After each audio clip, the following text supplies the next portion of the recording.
Good morning friends. നമ്മളിന്ന് പഠിക്കാൻ പോകുന്നത് ക്ലാസ് 10 CBSE ഇംഗ്ലീഷിൻ്റെ ദ ലെറ്റർ എന്ന ചാപ്റ്ററാണ്. അതിൻ്റെ മലയാളത്തിലുള്ള എക്സ്പ്ലനേഷനാണ്.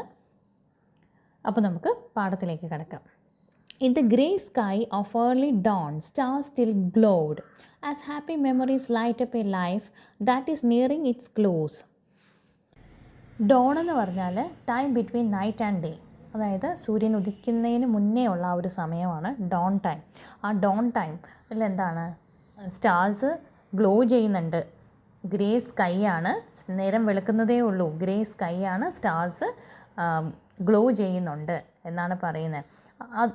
As happy memories light of a life that is nearing to close. Life nearing to close എന്ന് പറഞ്ഞാൽ ഓൾഡ് ഏജ് ആണ്. വയസ്സാവുമ്പോഴത്തേക്കും എന്താണ്, നമുക്ക് ഒത്തിരി മെമ്മറീസൊക്കെ വരും അല്ലേ. വയസ്സായ ആൾക്കാർ ഒരുപാട് കാര്യങ്ങൾ സംസാരിക്കുകയും പഴയ കാര്യങ്ങൾ ഓർക്കുകയൊക്കെ ചെയ്യും. അതേസമയം നമ്മൾ ചൈൽഡ്ഹുഡിലാണെങ്കിൽ നമ്മൾ ഭയങ്കര ബിസി ആയിരിക്കും. മിഡിൽ ഏജൊക്കെ ആകുമ്പോൾ ഭയങ്കരമായ ബിസിയാണ്, നമ്മളൊന്നും ഓർക്കില്ല. എല്ലാം ഓർക്കുന്നത് ഈ വയസ്സായിരിക്കുന്ന സമയമാണ്. ലൈഫ് ക്ലോസ് ആവാറായ ആ ഒരു പീരീഡാണ് ഈ മെമ്മറീസ് എല്ലാം നമ്മൾ ഓർക്കുന്ന സമയം. അതിനെക്കുറിച്ചാണ് ഇവിടെ പറയുന്നത്. അപ്പോൾ അങ്ങനെ ഒരു ഓൾഡ് മാൻ ഉണ്ടായിരുന്നു. And old man was walking through the town. അതുപോലെ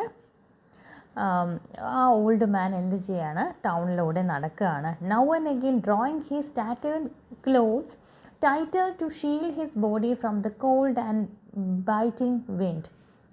അപ്പോൾ എങ്ങനെയാണ് നടക്കുന്നത്, ടാറ്റേർഡ് ആയിട്ടുള്ള ക്ലോത്ത്സ് ആണ്, അതായത് ടോൺ ക്ലോത്ത്സ്, കീറിയ വസ്ത്രങ്ങളാണ്.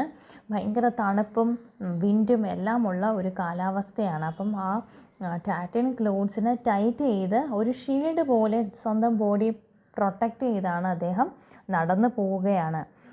From some houses came the sound of grinding mills.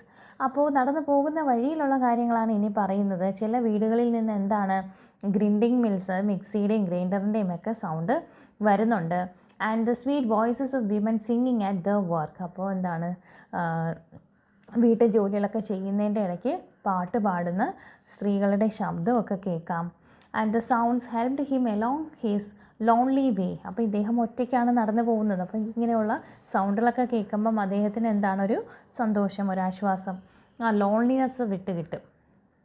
Except for the occasional bark of a dog, the distant steps of a workman going early to work, or the screech of a bird disturbed before its time, the whole town was wrapped in deathly silence. അപ്പോൾ town മൊത്തം എന്തായിരുന്നു, ഭയങ്കര silent ആയിരുന്നു. Except എന്താണ്, വല്ലപ്പോഴും ഒക്കെ ഒരു പട്ടി കുരയ്ക്കുന്നുണ്ട്. അതുപോലെ തന്നെ എന്താ, നേരം രാവിലെ എണീച്ച് പണിക്ക് പോകുന്ന ആൾക്കാരുണ്ട്, അപ്പോൾ അവരങ്ങനെ പോകുന്നുണ്ട്. പിന്നെ സ്ക്രീച്ച് എന്ന് പറഞ്ഞാൽ ഔളിൻ്റെ സൗണ്ടാണ്. ദ സൗണ്ട് മെയ്ഡ് ബൈ ഔളാണ് സ്ക്രീച്ച്. അപ്പോൾ എന്താ, മൂങ്ങയുടെ സൗണ്ട്. ഇതുപോലെ ഒന്ന് രണ്ട് കാര്യങ്ങളല്ലാതെ ബാക്കി എന്താണ്, ആ ഹോൾ ടൗണും ആ ഗ്രാമം മൊത്തം എന്താണ്, ഭയങ്കര സൈലൻ്റ് ആയിരുന്നു. Most of its inhabitants were still in the arms of sleep. അവിടെയുള്ള ഇൻഹാബിറ്റൻസ് എന്താ, ഇപ്പോഴും ഉറക്കമാണ്, പകുതി പേരും ഉറക്കമാണ്. The sleep which grew more and more profound on account of the intense winter cold, for the cold used sleep to extend its sway over all things, even as a false friend lulls his chosen victim with caressing smiles. അത് ഭയങ്കര തണുപ്പൊക്കെ ആകുമ്പോൾ എങ്ങനെയാണ് നമ്മൾ കൂടുതൽ ആഴത്തിലേക്ക് ഉറങ്ങിപ്പോവുക അല്ലേ, അതിനെക്കുറിച്ചാണ് ഈ പറയുന്നത്. അപ്പോൾ അങ്ങനെയുള്ള ഉറക്കം എന്താണ്, നമുക്ക് ദോഷം ചെയ്യും. നമുക്ക് അങ്ങനെ ഉറങ്ങിക്കഴിഞ്ഞാൽ, ഒരുപാട് നേരം ഉറങ്ങിക്കഴിഞ്ഞാൽ നമ്മൾ ഫുഡൊന്നും കഴിക്കാതെ നമ്മുടെ ബോഡി അങ്ങ് വീക്കാവും. അപ്പോൾ അതിന് പറയുന്നതാണ്, ഒരു കള്ളനായ സുഹൃത്ത് തൻ്റെ ഇരയെ പുഞ്ചിരിയോടെ തഴുകി ആശ്വസിപ്പിക്കുന്നത് പോലെയാണ് ഈ തണുപ്പ് സമയത്തുള്ള ഉറക്കം എന്നാണ് ഇവിടെ പറയുന്നത്. The old man, shivering at times but fixed of purpose, plodded on till he came out of the town gate onto a straight road. അപ്പോൾ ഇവിടെ എന്താ പറയുന്നത്, ഈ ഓൾഡ് മാൻ, ഈ വൃദ്ധനായ മനുഷ്യൻ ഈ തണുപ്പത്ത് നല്ലതുപോലെ വിറയ്ക്കുന്നുണ്ടെങ്കിലും ഈ ടൗൺ ഗേറ്റ് കടന്ന് ഒരു സ്ട്രെയിറ്റ് റോഡിലോട്ട് എത്തുന്നത് വരെയും അദ്ദേഹത്തിൻ്റെ മനസ്സിൽ എന്തുണ്ടായിരുന്നു, ഒരു നിർണായകമായ ഒരു ഉദ്ദേശം അദ്ദേഹത്തിനുണ്ടായിരുന്നു. അതൊരു പർപ്പസ് ഉണ്ടായിരുന്നു, ഒരു ലക്ഷ്യമുണ്ടായിരുന്നു. എന്നാണ് പറയുന്നത്. ആ ലക്ഷ്യത്തിന് വേണ്ടിയാണ് അദ്ദേഹം, ആ ലക്ഷ്യം അദ്ദേഹത്തിൻ്റെ ഉള്ളിലുള്ളത് കൊണ്ടാണ് അദ്ദേഹം ഈ തീവ്രമായ തണുപ്പ് എല്ലാം സഹിച്ച് ടൗൺ ഗേറ്റ് കടന്ന് ആ സ്ട്രെയിറ്റ് റോഡ് വരെ എത്തിയത് എന്നാണ് ഇവിടെ പറയുന്നത്. Along this, he now went at a somewhat slower pace, supporting himself on his old staff. അവിടെ എത്തിക്കഴിഞ്ഞപ്പോൾ അദ്ദേഹം എന്താണ്, വളരെ പതുക്കെ ഉള്ള ചുവടുവെപ്പ്. പേസ് എന്ന് പറഞ്ഞാൽ, സ്ലോവർ പേസ് എന്ന് വെച്ചാൽ പതുക്കെ നടക്കുക എന്നാണ്. പതുക്കെ നടന്നു. Supporting himself on his old staff. Old staff എന്ന് പറഞ്ഞാൽ സ്റ്റിക്ക് ഹെൽപ്പിംഗ് ടു വാക്ക് ആണ്. നമ്മൾ ഊന്നുവടി, ഊന്നുവടിയുടെ സപ്പോർട്ടോടുകൂടി പതുക്കെ നടന്നു എന്നാണ് അർത്ഥം. ഇനി അടുത്ത para. On one side of the road was a row of trees, on the other side the town's public garden. അപ്പോൾ നടക്കുന്ന ആ വഴിയെയാണ് ഇനി ചിത്രീകരിക്കുന്നത്. അപ്പോൾ ഒരു സൈഡ് എന്താണ്, ഒരുപാട് ട്രീസ് ഉണ്ടായിരുന്നു, മരങ്ങളുണ്ടായിരുന്നു. മറ്റേ സൈഡിൽ പബ്ലിക് ഗാർഡൻ ആയിരുന്നു. The sky was darker now and the called more intense. അപ്പോൾ സ്കൈ ആണെങ്കിൽ നല്ല ഇരുണ്ടിട്ടുണ്ട്, അതുപോലെ കോൾഡ്, തണുപ്പ്, ഭയങ്കരമായിട്ട് കഠിനമായ തണുപ്പായിരുന്നു, വളരെയധികം തണുപ്പായിരുന്നു. For the wind was blowing straight along the. അപ്പോൾ നല്ല കാറ്റ് വീശുന്നുണ്ട് റോഡിലൊക്കെ. On which they fell like frozen snow. അപ്പോൾ ഫ്രോസൺ എന്ന് വെച്ചാൽ വളരെ തണുത്ത ഉറച്ച സ്നോയാണ്. Only the faint light of the morning star. ഈ അരണ്ട വെളിച്ചം എന്ന് പറയില്ലേ, ചെറിയ നേരിയ വെളിച്ചം മാത്രമേ ഉള്ളൂ മോർണിംഗ് സ്റ്റാറിൻ്റെ. കൂടി അവിടെ നല്ല ഇരുണ്ട അന്തരീക്ഷമായിരുന്നു എന്നാണ് പറയുന്നത്. At the end of the garden stood a handsome building of the newest style. അപ്പം ഗാർഡൻ്റെ അങ്ങേയറ്റം എന്തായിരുന്നു, നല്ല ഭംഗിയുള്ള മനോഹരമായ ഒരു പുതിയ സ്റ്റൈലിലുള്ളൊരു ബിൽഡിംഗ് ഉണ്ട്. And the light gleamed through the crevices of its closed doors and windows. അപ്പോൾ അതിൻ്റെ ക്രിവിസസ് എന്ന് പറയുമ്പം നാരോ ഓപ്പണിംഗ് ആണ്. അപ്പം അതിൻ്റെ ഡോറിൻ്റെയും വിൻഡോയുടെയൊക്കെ ചെറിയ ആ ഒരു വിടവുണ്ടല്ലോ, ആ വിടവിലൂടെ എന്താണ്, പ്രകാശം ഗ്ലീം ചെയ്തു എന്ന് വെച്ചാൽ എന്താ, പ്രകാശം ഉള്ളിലേക്ക് കടന്നവിടെ മിന്നി പ്രകാശിച്ചു എന്നാണ് പറയുന്നത്. ഇനി അടുത്ത third para. Beholding the wooden arch of this building. ബിഹോൾഡിങ്ങിൻ്റെ അർത്ഥം taking a look at, seeing എന്നൊക്കെയാണ് അർത്ഥം.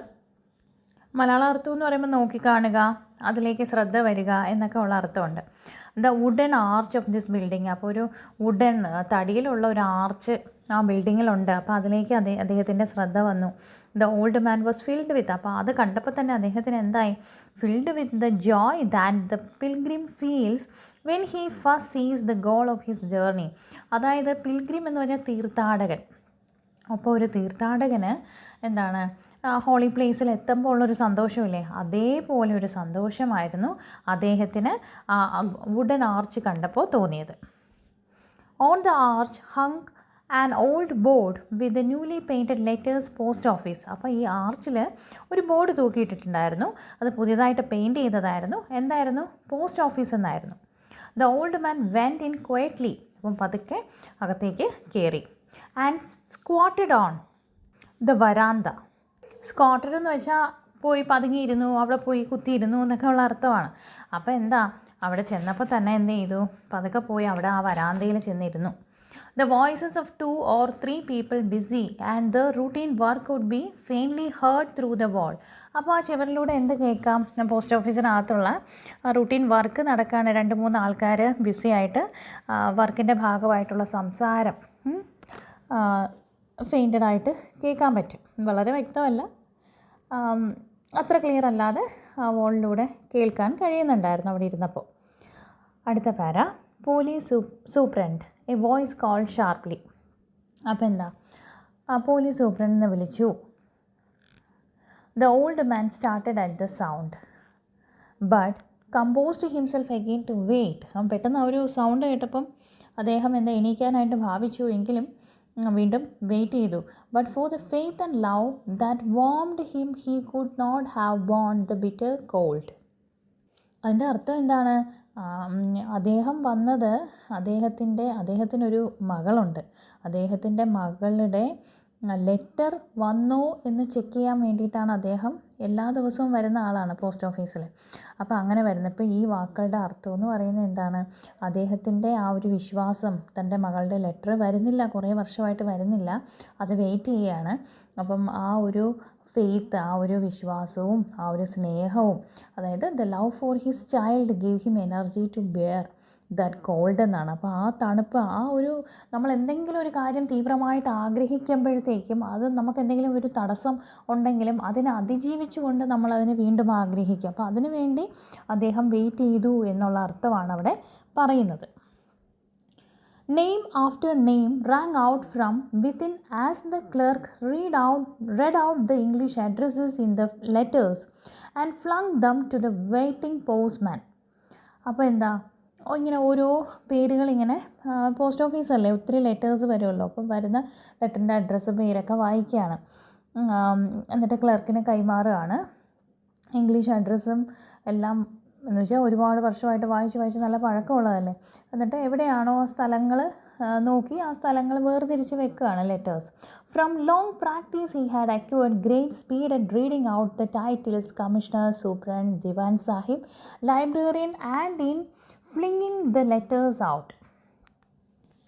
അപ്പോൾ ഒരുപാട് വർഷത്തെ എക്സ്പീരിയൻസ് കൊണ്ട് അദ്ദേഹത്തിന് അഡ്രസ്സൊക്കെ വളരെ സ്പീഡിൽ വായിക്കാൻ പറ്റും. അങ്ങനെ ആ സ്പീഡ് കൈവന്നു എന്നാണ് പറയുന്നത്. എന്നിട്ട് ഓരോന്നായിട്ട് കമ്മീഷണറിൻ്റെ, ദിവാൻ സാഹിബിൻ്റെ, ലൈബ്രറിയൻ്റെ അങ്ങനെ മാറ്റി സോർട്ട് ചെയ്ത് വയ്ക്കാൻ അദ്ദേഹം ചെയ്യുന്നു. In the midst of this procedure a jesting voice from inside called coachman Ali. അപ്പോൾ ഈ പ്രൊസീജിയറിൻ്റെയൊക്കെ ഇടയ്ക്ക് എന്താണ്, ഒരു ജോക്ക്, ജസ്റ്റിംഗ് വോയിസ് എന്ന് പറഞ്ഞാൽ ഒരു ജോക്ക്, ഒരു പ്രാങ്ക്, അങ്ങനെയാണ്. ആരോ തമാശയ്ക്ക് അകത്തുനിന്ന് വിളിച്ചു, കോച്ച്മാൻ അലി എന്ന് വിളിച്ചു. അപ്പം ഈ നമ്മുടെ വെയിറ്റ് ചെയ്യുന്ന നമ്മുടെ മെയിൻ കഥാപാത്രമായ ഓൾഡ് മാൻ്റെ പേരാണ് coachman Ali. The old man got up. അപ്പോൾ കേട്ട ഉടനെ ഓൾഡ് മാൻ എന്ത് ചെയ്തു, ചാടി എണീറ്റു. Raised his eyes to heaven in gratitude. അപ്പോൾ ഈശ്വരന് നന്ദി പറഞ്ഞുകൊണ്ട് അദ്ദേഹം stepping forward put his hands to the door. അദ്ദേഹത്തിൻ്റെ കൈ ഡോറിലേക്ക് വെച്ചു അകത്തേക്ക് പോകാൻ വേണ്ടിയിട്ട്. ഗൂഗിൾ ബായ്, yes, who is the, you called out coachman Ali's name didn't you, here I am, I have come for my letter. അപ്പം അദ്ദേഹം ഇങ്ങനെ ചോദിക്കുകയാണ് ഗൂഗിൾ ബായിയോട്, എന്താണ്, കോച്ച്മാൻ അലി എന്ന് വിളിച്ചു അല്ലേ, ഞാൻ വന്നു ലെറ്റർ വാങ്ങാൻ, ഞാനാണ് കോച്ച്മാൻ അലി, ഞാൻ ലെറ്റർ മേടിക്കാനായിട്ട് വന്നു എന്ന് അദ്ദേഹം അവിടെ നിന്ന് പറയുകയാണ്.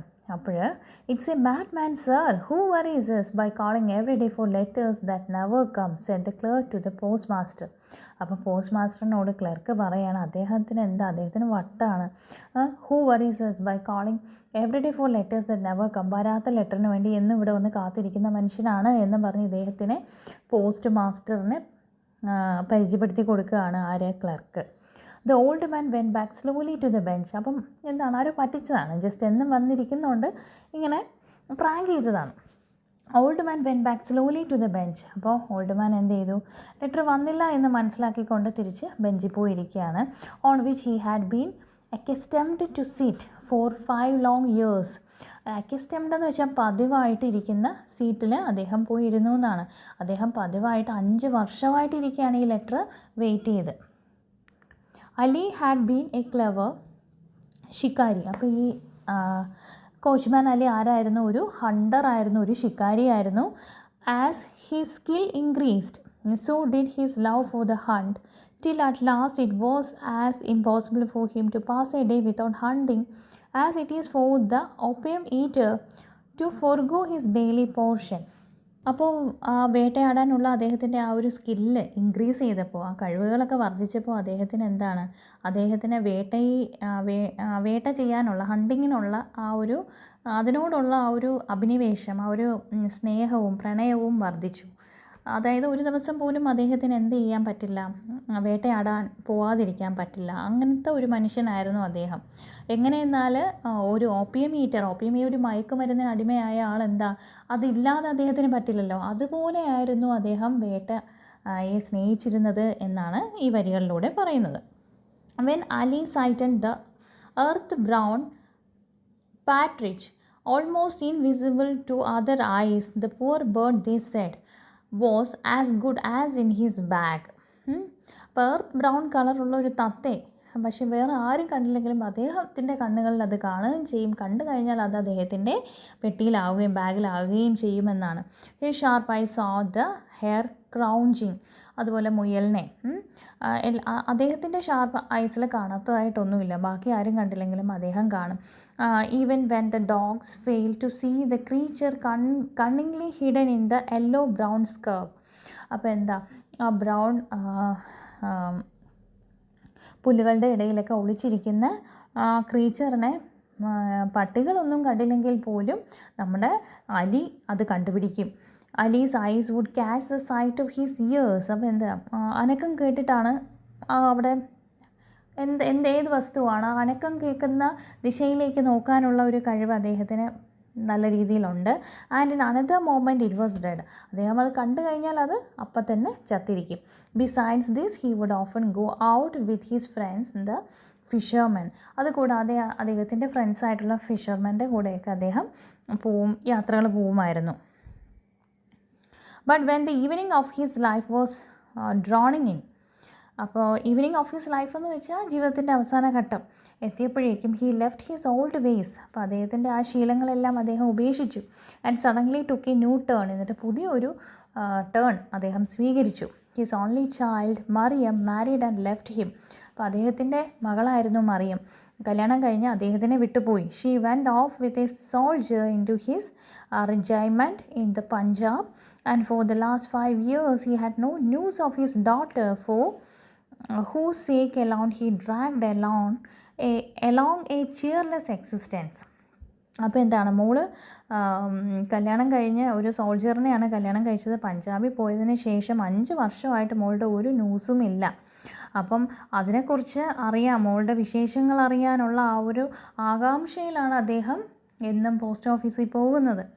Now he understood the meaning of love and separation. അപ്പോൾ എന്താണ് ഈ ഒരു സെപ്പറേഷൻ, എന്താ വിരഹവേദന, ആരെങ്കിലും പിരിയുമ്പോഴുള്ള വേദന അതെന്താണ്, അതുപോലെ സ്നേഹം എന്താണെന്നൊക്കെ അയാൾ തിരിച്ചറിയുന്നത് അയാളുടെ മകൾ അയാളിൽ നിന്ന് പിരിഞ്ഞു പോയതിന് ശേഷമാണ്. He could no longer enjoy the sportsman pleasure and laughter and the bewildered terror of the young patronges bereft of the parents. അതായത് ഇപ്പം അദ്ദേഹത്തിൻ്റെ പ്രൊഫഷൻ എന്താണ്, അദ്ദേഹത്തിൻ്റെ ജോലി ഹണ്ടിങ് ആണ്.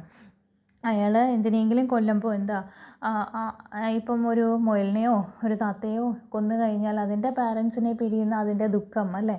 അപ്പോൾ അങ്ങനെ ഒരു ഫീലിംഗ് ഒക്കെ അദ്ദേഹത്തിന് തോന്നിയത് എപ്പോഴാണ്, അയാളുടെ മകൾ അയാളിൽ നിന്ന് പിരിഞ്ഞു പോയപ്പോഴാണ്. എന്താണ് ദുഃഖം, അങ്ങനെ എന്തെങ്കിലും സംഭവിച്ചു കഴിഞ്ഞാൽ ഒരു ജീവിക്ക് ഉണ്ടാവുന്ന ദുഃഖം എന്താണ് എന്ന് ഉൾക്കൊള്ളാൻ കഴിയുന്നത് ശരിക്കും ആ ഒരു ഘട്ടത്തിലാണ്, ആ ജീവിതത്തിൻ്റെ ഘട്ടത്തിലാണ് അദ്ദേഹം അതെല്ലാം മനസ്സിലാക്കുന്നത്. Though the hunter's instinct was in his very blood and bones, such loneliness had come into his life since the day Mariam had gone away, that now, forgetting his sport, he would become lost in the admiration of the green cornfield. അപ്പോൾ എന്താണ്, അദ്ദേഹത്തിൻ്റെ blood and bones, അദ്ദേഹത്തിൻ്റെ രക്തത്തിൽ അലിഞ്ഞു ചേർന്നതാണ് ഈ hunting. അദ്ദേഹത്തിൻ്റെ instinct എന്നൊക്കെ പറഞ്ഞ ജന്മവാസനയാണ്. അങ്ങനെ ആയിരുന്നിട്ടും ഈ ഒരു ലോൺലിനെസ്, മകൾ പിരിഞ്ഞു പോയപ്പോഴുള്ള ആ ഒരു ദുഃഖം അദ്ദേഹത്തിൻ്റെ എല്ലാ കഴിവുകളും ഇല്ലാതെയാക്കി എന്നാണ് ഇവിടെ പറയുന്നത്. He reflected deeply and came to the conclusion that the whole universe is built up through love and that the grief of separation is inescapable. അപ്പോൾ എന്താണ്, അദ്ദേഹം ഒരു കൺക്ലൂഷനിൽ എത്തിച്ചേർന്നു. എന്താണ്, ഈ പ്രപഞ്ചം മുഴുവനും ഉണ്ടാക്കിയിരിക്കുന്നത് എന്തുകൊണ്ടാണ്, സ്നേഹം കൊണ്ടാണ്. അതുപോലെ ഈ സെപ്പറേഷനിലൂടെ നമുക്കുണ്ടാകുന്ന ദുഃഖം എന്താണ്, അതിൽ നിന്ന് നമുക്ക് എന്താണ് എസ്കേപ്പ് ചെയ്യാൻ പറ്റില്ല എന്നൊക്കെ അദ്ദേഹം ഒരു കൺക്ലൂഷനിൽ എത്തിച്ചേർന്നു. And seeing these he sat down under A tree and wept bitterly. എന്നിട്ട് അദ്ദേഹം എന്താണ്, ഒരു മരത്തിൻ്റെ ചുവട്ടിലിരുന്ന് വളരെ സങ്കടകരമായിട്ട് അദ്ദേഹം എന്താണ് കരയുമായിരുന്നു. From that day he had risen each morning അപ്പോൾ ആ ദിവസം തൊട്ട് അദ്ദേഹം എന്താണ് രാവിലെ എണീക്കും. At 4 o'clock to walk to the post office. 4 മണിക്ക് എണീച്ച് എങ്ങോട്ട് നടന്നു പോവും, പോസ്റ്റ് ഓഫീസിലേക്ക് പോവും. In his whole life he had never received a letter. പക്ഷേ അദ്ദേഹത്തിൻ്റെ ജീവിതത്തിൽ അത്രയും അദ്ദേഹത്തിന് എന്താണ് ഒരു ലെറ്റർ പോലും മകളിൽ നിന്ന് കിട്ടിയിട്ടില്ല. But with a devout serenity born of hope and faith. അതായത് എന്താണ്, ഒരു ദൈവഭക്തി, അതുമൂലമുണ്ടായ ഒരു വിശ്വാസം, പ്രതീക്ഷ, ഇതെല്ലാം കൊണ്ടാണ് അദ്ദേഹം എന്താണ് he preserved and was always the first to arrive. അദ്ദേഹം എന്ത് ചെയ്യുകയാണ്, എന്നും ആദ്യം പോസ്റ്റ് ഓഫീസിൽ എത്തുന്നത് നമ്മുടെ അലിയാണ്. അപ്പം ഇതെല്ലാം കൊണ്ടാണ് അദ്ദേഹം എന്നും അവിടെ എത്തുന്നത്. ആ പ്രതീക്ഷയാണ് അദ്ദേഹത്തിനെ അവിടെ എത്തിക്കുന്നത് എന്നാണ് ഇവിടെ പറയുന്നത്. അപ്പോൾ നമുക്ക് ഇത്രയും മതി. ബാക്കി അടുത്ത ക്ലാസ്സിൽ അടുത്ത ദിവസം തന്നെ ഞാൻ ഇതിൻ്റെ ബാക്കി വീഡിയോ പോസ്റ്റ് ചെയ്യുന്നതായിരിക്കും. Thanks for watching.